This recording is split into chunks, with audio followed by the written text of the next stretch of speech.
राजा के खजाने को पाने के लिए आदमी ने अपनी गुदा को पूरी तरह फैला लिया और फिर पानी में कूद पड़ा। रेत और पत्थरों के उड़ने के साथ वह आदमी जमीन के 800 मीटर नीचे तक पहुंच गया और खजाने की ओर पागलों की तरह बढ़ने लगा।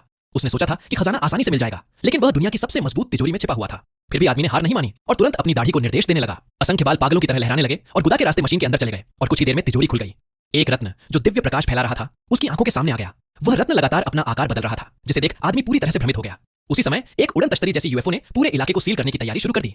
एक बटन दबाते ही एक विशाल जाल पूरे शहर को ढकते हुए समुद्र की गहराई तक चला गया। भारी ऊर्जा की लहरों ने आसपास के द्वीपों को पूरी तरह छिपा दिया। एक छोटी नाव जो एक जंगली पक्षी की थी, इस संघर्ष की बलि बन गई। जैसे ही एक बूढ़ा और समुद्री पक्षी एक साथ उड़ने लगे, चारों ओर सब कुछ रुक गया। पूरा समुद्र एकदम शांत हो गया और तभी राजा की रक्षा सेना वहां पहुंचने लगी। वे ऊर्जा के क्षेत्र में बिना किसी रुकावट के घुस गए।